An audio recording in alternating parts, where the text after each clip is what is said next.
proyecto La Mujer y el Trabajo en el Distrito de Retiro de Madrid, desarrollado por la Asociación Mujeres Progresistas del Retiro, del que soy la coordinadora y con el que pretendemos dar voz a las mujeres trabajadoras de nuestro distrito. María Victoria Zunzunegui Pastor es epidemióloga, docente e investigadora. Fue profesora en la Escuela de Salud Pública de la Universidad de Montreal, en la Escuela Andaluza de Salud Pública y en el Centro Universitario de Salud Pública en Madrid. Utilizando una perspectiva de género, su investigación trata sobre los condicionamientos sociales de la salud, especialmente en las personas mayores. Actualmente centra su investigación en el impacto de la COVID en la mortalidad en las residencias de mayores. ¿Puedes contarnos cómo conseguiste iniciar tus estudios en aquello que más te gustaba? ¿Te costó más por ser mujer? ¿En tu familia te apoyaron? Bueno, muchas gracias por invitarme. Y sí me costó porque en mi familia, mi madre y mi abuela pensaban que no debería ir a la universidad. Y afortunadamente me apoyó mi abuelo y conseguí entrar en la Facultad de Ciencias Físicas. No conseguí entrar en medicina porque consideraban que era una carrera para hombres. Y bueno, ahí terminé físicas, después hice bioestadística y al final el doctorado en epidemiología en la Universidad de California, en Berkeley. Hice tanto el máster en bioestadística como el doctorado en la Universidad de California en Berkeley. Así que terminé con una buena posibilidad profesional y me costó, pero lo pudimos hacer. ¿Te ayudó en este caso el ser mujer? Bueno, ¿en qué disciplina te especializaste? Sí. Pues allí en California tuve suerte porque mi directora de los estudios de máster era una mujer que me apoyó mucho. Le llamó la atención que yo fuera tan joven, tendría 23 años, y que hubiera conseguido la beca Fulbright y hubiera llegado hasta allí en la época en que en España las mujeres teníamos vetado prácticamente todo, porque estoy hablando de 1973, cuando no podíamos abrir una cuenta en el banco, cuando el acceso a cualquier cosa era un problema por ser mujer. Y tuve suerte también porque esta supervisora que tuve en California me ayudó siempre. También después me ayudó la supervisora que tuve en la tesis doctoral, que también por los mismos motivos. Ella estaba muy implicada en la lucha por los derechos humanos y que llegara una mujer joven de una España franquista le llamó la atención y siempre me apoyaron mucho. Cuando regresaste a España, ¿en qué centros trabajaste? ¿Investigabas individualmente o dentro de un equipo? ¿Tuviste algún problema con tu título para participar en proyectos de investigación? ¿Qué temas tratabais? Sí, yo cuando llegué a España me contrataron en la Escuela Andaluza de Salud Pública, acababa de terminar mi doctorado y fue una época muy bonita. Al principio me sorprendió porque me pedían la convalidación del doctorado en España, pero mi doctorado en epidemiología en España estaba solamente en las facultades de medicina. Entonces no tenían una experiencia previa de tener a alguien con un doctorado en epidemiología que no fuera médico.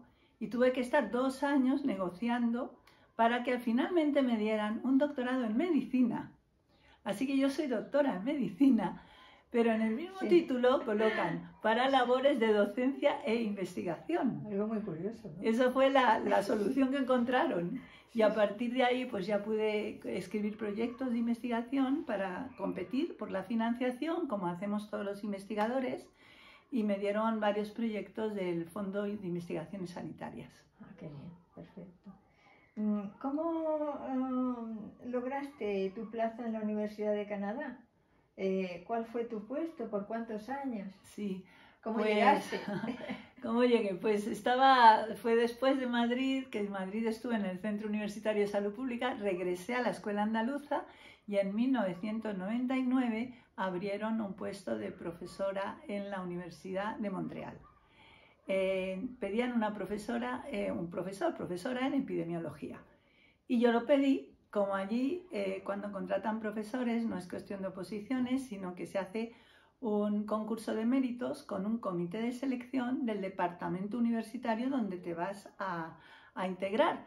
Entonces me hicieron una entrevista, me pidieron que explicara lo que quería hacer allí y explicara mi formación profesional, mis actividades aquí en España, y me contrataron. Me dijeron que de los 17 candidatos que había, era yo la que más les había gustado porque yo era un todoterreno. Entonces ellos valoraron mucho que en mi trayectoria profesional yo había cambiado de tema y que era capaz de estudiar pues, el efecto del maltrato infantil en la salud, los factores que llevan al maltrato infantil. Había estudiado los factores de riesgo para la transmisión de VIH en la población de toxicómanos. También había publicado sobre la situación del VIH en las mujeres que ejercen la prostitución. Había hecho muchas cosas distintas. Mi tesis doctoral fue sobre el cáncer de cuello uterino, el papel del hombre en la transmisión del cáncer de cuello uterino, que es una enfermedad infecciosa que hoy se conoce muy bien, pero en 1986, cuando hice la tesis, no se conocía. Bueno, total, que en Montreal me contrataron por eso, porque necesitaban a alguien que hiciera un poco de todo y yo podía hacer investigación en varios temas y les pareció interesante que yo trabajara en la epidemiología social y en la metodología de investigación. ¿Por cuántos años estuviste allí? 17. 17. Los contaba como inviernos. Me los contaba como inviernos porque los inviernos eran penosos. O sea, para una persona que viene del Mediterráneo, pues realmente yo crecí en Valencia. El estar viviendo en un lugar donde es oscuro y llueve y nieva y cuando nieva es cuando sale el sol, cuando más frío hace es cuando hay sol, el sol no calienta y el invierno dura 6 meses y el verano es muy cortito. Pues para mí la verdad que el clima fue una cosa muy importante allí para querer volver a España, porque profesionalmente me trataron muy bien. La verdad es que me trataron extraordinariamente bien, me dieron muchas posibilidades y tuve mucha suerte porque trabajaba con un equipo.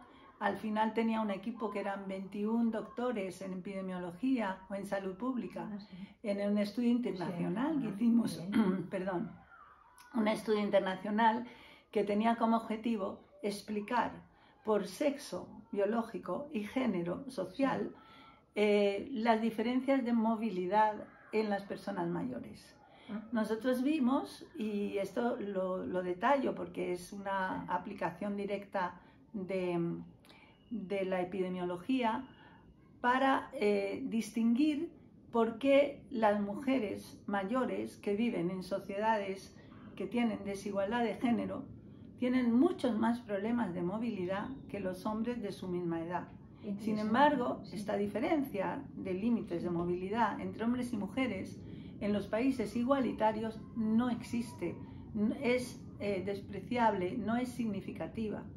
Y este fue el motivo por el que me enfoqué en este trabajo y finalmente por el que encontramos 4 razones por las que las mujeres mayores tienen mayores límites de movilidad que los hombres de su misma edad, cosa que solo ocurre en los países que tienen desigualdades de género. ¿Cuáles eran las razones? Bueno, pues lo digo muy rápidamente. Las razones principales son que las mujeres tienen una escolaridad mucho más baja que los hombres como media y les da esta falta de escolarización, les da muy poco acceso a una vida con independencia económica, con situaciones económicas buenas y todo lo que esto lleva. La segunda razón es que las mujeres son víctimas de violencia con mayor frecuencia que los hombres. Y conseguimos demostrar que la violencia de género y la violencia intrafamiliar está asociada a la inflamación crónica y la inflamación crónica lleva al envejecimiento acelerado. Y esto ocurre tanto en hombres como en mujeres. La violencia, por decirlo simplemente, es una fuente de estrés crónico para todos, tanto hombres como mujeres, pero las mujeres sufren más violencia que los hombres en su vida cotidiana. El tercer camino que vimos fue los estereotipos de género. Los estereotipos de género, como la masculinidad tóxica o la feminidad tóxica, llevan a situaciones peligrosas para la salud. Pero es que no me puedo detallar en este tema, es muy largo. Muy Y el cuarto camino que vimos era simplemente la historia reproductiva de las mujeres, comparando mujeres con mujeres. Las mujeres que empiezan a tener hijos muy jóvenes tienen muchos más problemas de trastornos crónicos y de funcionalidad física en la vejez. Interesantísimo. ¿Te concedieron algún premio? Sí, en Canadá, cuando me terminé mi estancia allí, después de los 17 años, me dieron el premio de la Red de Investigadores de Salud Pública de Quebec. Para mí fue un premio muy valioso, un reconocimiento, porque llegué a Canadá muy mayor, llegué allí con 48 años y sin saber francés, y al final me reconocieron que el trabajo que había hecho les pareció bueno y me reconocieron el esfuerzo. ¿Aquí te han concedido algún premio? ¡Ay! ¡Qué pregunta! Pues mira, muy oportuna, me la acaban de conceder. No me habían concedido ningún premio nunca. Pero me han concedido un premio que me van a dar la semana que viene en la Universidad de Cantabria y a propuesta de la Universidad de Tercera Edad, que se llama UNATE. Así que voy la semana que viene a recoger ese premio. Y sí, muchas gracias. Me lo dan además con Peridis. O sea, compartimos el premio Peridis, el humorista, y yo. ¿Cuáles son las principales dificultades que has encontrado en la docencia fundamentalmente? Sí. ¿Alguna especialmente por ser mujer? No, la verdad es que no ese ha sido mi problema, no he tenido ese problema en la carrera profesional, porque quizás trabajo en un sector, en un área que es la salud pública, y en la salud pública hay bastante equidad. Por ejemplo, los profesores compañeros míos en la Universidad de Montreal pues eran más o menos paritario. Las directores de departamento a veces eran hombres, a veces mujeres. O sea, en Canadá desde luego no tuve ningún problema. Aquí en España tampoco tuve problema, pero es verdad que en la Escuela Andaluza de Salud Pública los jefes eran hombres, los directores eran hombres, en el Centro Universitario de Salud Pública también todos eran hombres, pero yo creo que personalmente no tuve ese problema de discriminación, aunque más allá de que evidentemente había una jerarquía masculina. En Montreal, ¿cuáles eran tus horarios de trabajo? ¿Tuviste problemas para la conciliación laboral y familiar? ¿Te costó volver a España? Sí, bueno, eso es una historia un poco rara, porque yo cuando me contrataron, en 1999 pedí que me dieran siempre 10 días al mes para venir a España. Yo seguía trabajando a distancia, pero yo tenía que venir a España porque tenía mis 3 hijos adolescentes aquí en Madrid. Y eso me dijeron que sí, sin ningún problema. Por eso digo que todo eran facilidades para trabajar bien allí. Y después tuve que hacer eso durante 17 años, que es mucho, porque suponía muchos viajes al año, trabajar en aeropuertos, trabajar en aviones. Luego trabajaba siempre, en mi estancia en Canadá, trabajé siempre 6 días por semana y casi siempre la mañana del domingo o la tarde del domingo. Es decir, solo me tomaba libre mediodía a la semana. Era necesario. Trabajaba mucho, me pagaban muy bien, me daban todo lo que yo necesitaba y para mí trabajar siempre fue un privilegio porque era lo que me gustaba hacer en la vida. Sí, así sí. Que bueno, creo que conseguí un lugar adaptado a mi personalidad.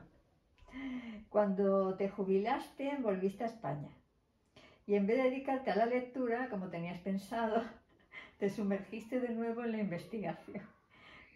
¿Cuál fue la causa que te motivó? ¿En qué temas? ¿Aplicabas una perspectiva de género? Bueno, lo primero que hice al regresar a España fue terminar un trabajo que habíamos empezado de fraudes financieros y el efecto que tienen los fraudes bancarios. ¿Te acuerdas de las preferentes, de las preferentes, de cómo los bancos le robaron a la población los ahorros y los perdieron más de 1 millón de personas? Y estudiamos si este era un impacto en la salud y eso lo hice en la Fundación FinSalud, Finanzas y Salud. Pero, como digo, al regresar a España solo hice esto para terminar algo que ya se había iniciado. Lo siguiente que ocurrió fue que cuando realmente me había jubilado, empezó la COVID. Y la COVID me cambió la vida, directamente me cambió la vida. No podía dormir, estaba pensando todo el tiempo en los mayores que estaban en las residencias, muriendo, abandonados, encerrados en las residencias en un lugar de máxima infectividad, donde se les impedía el acceso al hospital. Y efectivamente murieron en Madrid 7.291 personas mayores en las residencias en 2 meses, en marzo y abril del año 2020. Eso ocurrió porque se cerraron las residencias y no se les permitió el acceso al hospital. Aunque estuvieran graves y en vez de aumentar el número de derivaciones de la residencia al hospital, disminuyó drásticamente. Esto ha sido objeto de muchas entrevistas, trabajos, hemos publicado varios artículos científicos sobre este tema, pero ahí está la impunidad. Las asociaciones familiares piden justicia. Justicia, verdad y reparación.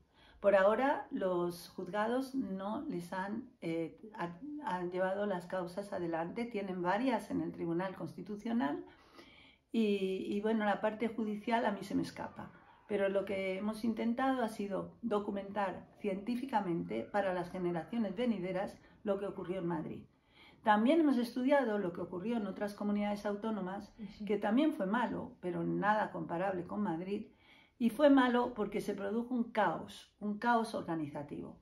Un caos que el sistema sanitario falló estrepitosamente en la protección de las personas mayores y sobre todo de las personas mayores que morían en residencias, excepto en alguna comunidad autónoma donde trabajaron mejor por personas, no por el sistema, por personas que se pelearon para acudir y atender a los mayores en los hospitales.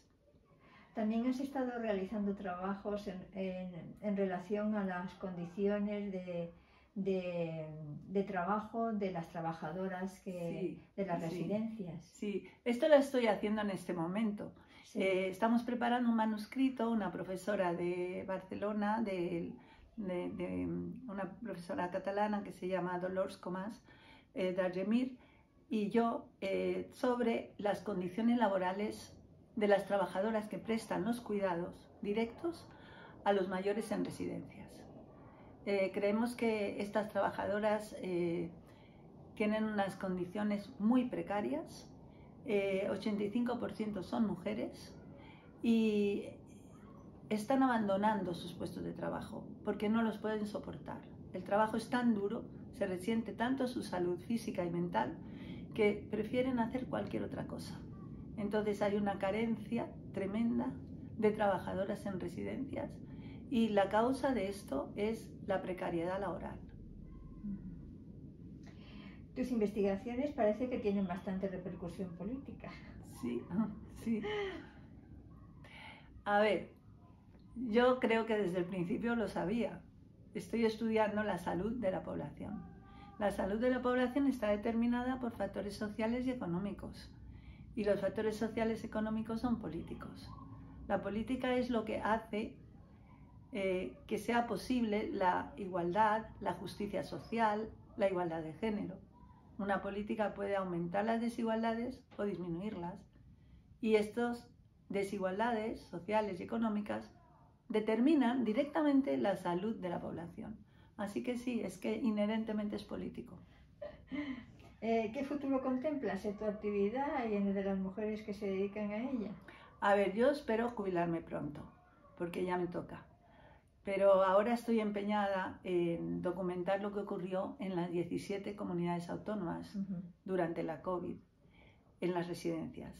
Porque tenemos ejemplos de buenas prácticas y hay que aprovecharlas para la próxima pandemia. Hay que reconocer que muchas personas trabajaron bien y consiguieron reducir la mortalidad. Entonces ese es mi empeño ahora. ¿Qué pasa con las personas en el futuro que hagan esta profesión y sobre todo si son mujeres? Pues creo que hay un gran futuro profesional, pero hay que reconocer que el reconocimiento social es muy difícil, porque nos enfrentamos a las autoridades, mucho más allá de la política, nos estamos investigando los fallos que tiene la sociedad para producir una buena salud. La sociedad, cómo se organiza, determina la salud de la población. Si nosotros nos organizamos bien, obtendremos mejoras de salud en la población. Si nos organizamos mal, la salud empeora. Y a las autoridades en cada momento no les gusta escucharnos. O sea, no tenemos un reconocimiento. El impacto no es inmediato, pero a largo plazo el impacto es muy importante.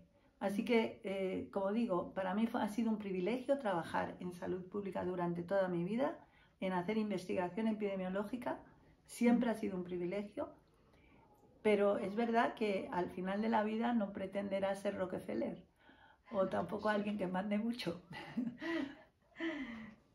Bueno, finalizamos esta entrevista agradeciendo a María Victoria que se haya prestado a ofrecernos su testimonio para integrarlo en este proyecto de la mujer y el trabajo en el distrito de Retiro de la Asociación Mujeres Progresistas de Retiro. Este vídeo lo publicaremos en nuestro canal de YouTube.